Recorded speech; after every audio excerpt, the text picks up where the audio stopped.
everyone, welcome to my YouTube channel. I'm Brittany and welcome back if you are new here. In today's video, I'm going to answer 5 of your questions about moving to Mexico. Actually, these are the most common questions that I get about moving to Mexico. Let me introduce myself for those who are new to my channel. I'm Brittany, and in 2019, I booked a one-way ticket from Washington, D.C. to Belize. It's been a journey. So from Belize, I went to Guatemala. I loved Guatemala. Then from Guatemala, I ended up going to Honduras. My original plan was to go all the way down to South America, but ended up taking a job within 2 days of my stay in Honduras at Copanuenas at an international bilingual school. I was teaching there and then the pandemic hit. Once the pandemic hit, I went back to Guatemala. From Guatemala, I stayed in the lockdown at Lago de Atitlán, San Pedro La Laguna. And then from there, I went to Mexico. I know it's sort of like a connecting the dots little journey, but hey, we're in different times. I've lived in Mexico for the past 2.5 years and I get a lot of questions. And if you've seen my previous videos, you know that I have lived in Mexico City and in Merida. I also lived in Cancun and Puebla, but I feel like I have a lot of knowledge about living in Mexico to answer your questions. So these are the 5 most common questions, or actually the most frequent questions that I get on my YouTube channel as well as on my TikToks. If you aren't following me on TikTok, I'll put my TikTok at. If you are on TikTok, you can follow me there. The first question, I have my phone here. The first question about moving to Mexico, is it safe? That's a hard question. I'm gonna say yes and no. In some parts, it's absolutely safe. Like in Merida, it's the safest city in Mexico. I love Merida. Look at my previous videos about a day in my life in Merida. In Mexico City, I felt safe in Mexico City where I lived. I was very smart because I am a solo female traveler and I was by myself for a good bit of me living in Mexico City. So I felt safe, but I also was smart. I didn't go out alone at night. If I was out at night, I was with someone else, or I made sure that I got to and from my destination in like a DD Uber DD or Uber. I didn't really easy taxi until Cancun. That's a different story for a different day. For me, I felt safe, but Mexico City is the largest city in North America. It is the largest city in Mexico. So of course there's going to be a lot of crime. Where there's a lot of people, there's always going to be a lot of crime. In other parts of Mexico, it is very dangerous. It is what it is. Every country has their pros and cons. Is it safe or is it not? It's just, that's the way that it is. So the answer to this question, is Mexico safe? Yes and no. If you're traveling to Mexico, just be smart, be alert at all times. Make sure that you know your surroundings. I can give you more tips if you want if you want me to do a longer video about tips, safety tips in Mexico, but the first one being always be alert and aware of your surroundings. Second one is just to make sure that there's a lot of transparency. If you're traveling, make sure you agree on the price before you get in the car. Before you go on that tour, agree on the price. Don't go back and forth at the end. It's not going to end well. Second most asked question is how to find an apartment. Y'all, it is not like in the United States of America where it is impossible in some states. I'm looking at you, Washington, D.C., New York. It's so hard to find an apartment or to get an apartment. But in Mexico, it's a little bit easier. The process varies from building to building, person to person. Traditionally, if you're not a Mexican national or Mexican citizen, you would need a grantor. If you don't have that, there are options, companies to do that for you. And if you don't have that and maybe they're accepting of it, you might have to pay more in a security deposit. So traditionally you have a grantor. If not, then you pay like the first month's rent as well as a security deposit. Some people will have you pay a first month's rent, a security deposit, and a last month's rent. When I was looking for an apartment with a realtor in Merida, they wanted four months rent. Which for me, that was a lot, but it is what it is. In Mexico City, I did find an apartment.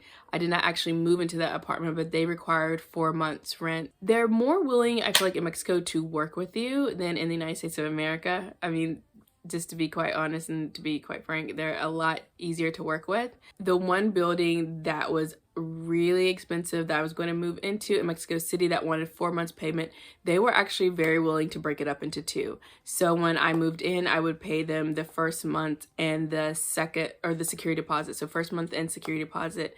The second month I would pay the second month's rent and then an additional month's rent.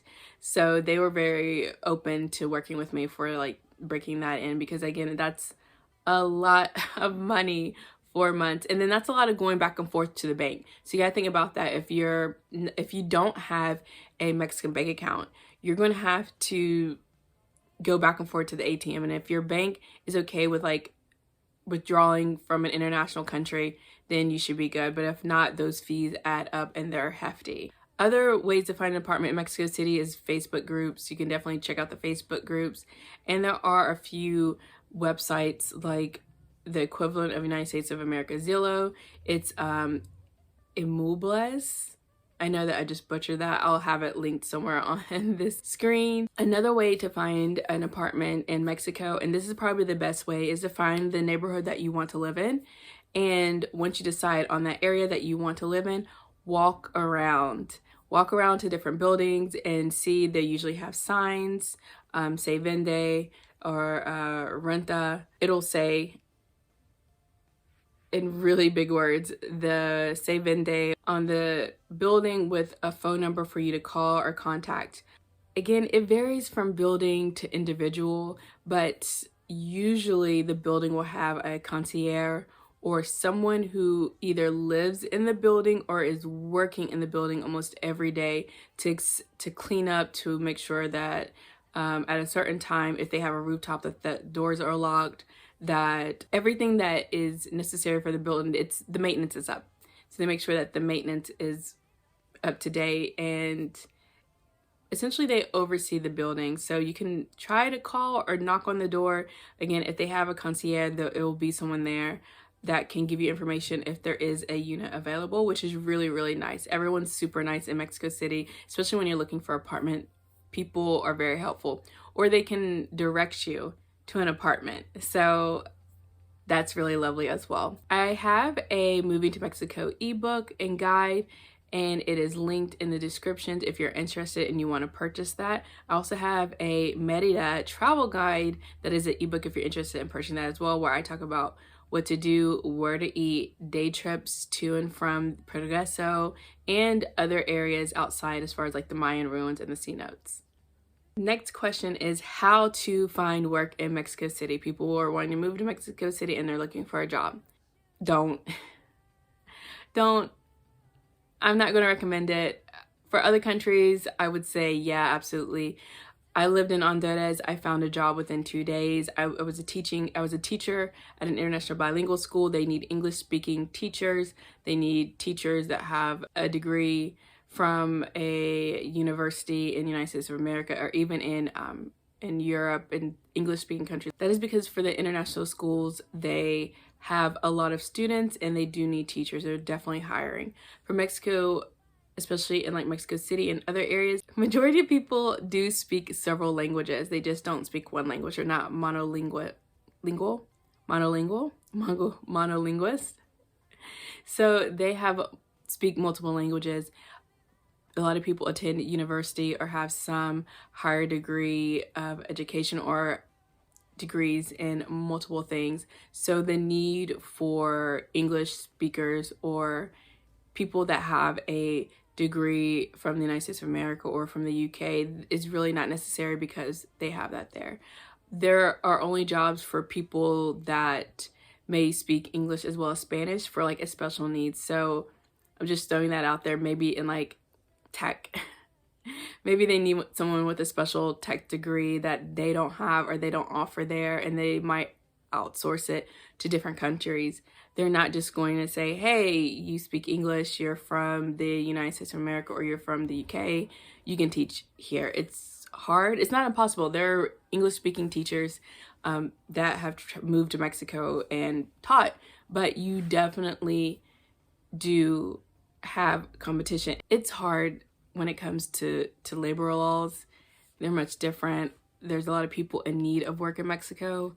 So I really don't recommend going there looking for a job. It's not impossible, but also you need a work visa. So if you're not getting a work visa, you're working illegally, which is another slew of problems that I know I wouldn't want. So usually, unless you are being transferred from a company or you have a special skill set or a special degree or technique that is required that they can't find there, you're probably not going to get employed. But there's an exception to the rule. Some people do go down there and find work. Some people start businesses. We're not going to say that it's impossible. No, it happens, okay? My opinion is don't go down there looking for work. Make sure that you have something lined up. The next question that I get that is so common is, how can I find an expat community? Facebook. Facebook has really good groups if you're looking for an expat community. You can definitely go on Facebook and look for other expats. If you're moving to a different country, I think it's very important to connect with the locals and get involved in like local groups, local community service. Not heavily rely on the expat community, because the expat community is just that, they're expats. I don't know if they're there for a long time.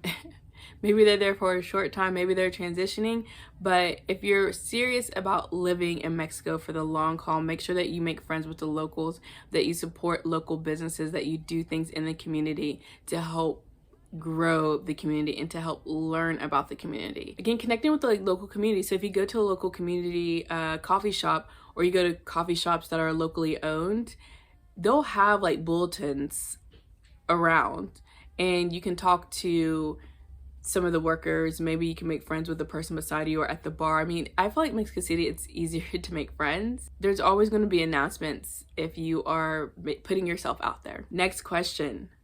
What to bring if you're moving to Mexico? I'm gonna be completely honest, only your necessities. So the clothes that you definitely need, any medicine that you require, that's it. Mexico's gonna have everything. It's gonna have everything that you need, and you're probably gonna go shopping because you're gonna be like, oh my gosh, this is so much better than what I have.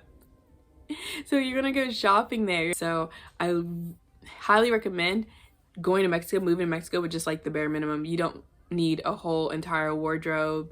Like, you're gonna find that in Mexico City. Even with medicine, I mean, definitely travel with the medicine that you need. There are pharmacies in Mexico City and in Mexico all over the place. Like, there are a lot of pharmacies.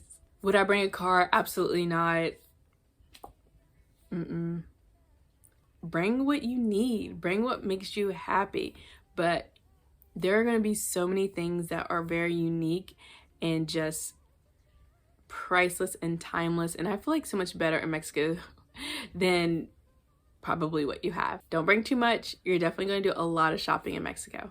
All right, well, like and subscribe to my channel if you enjoyed this video. I have so many other videos and shorts about Mexico, Mexico City, Merida, and life in general. Thank you for watching to the end of the video, and let me know if you have any more questions or comments. Thank you. Bye.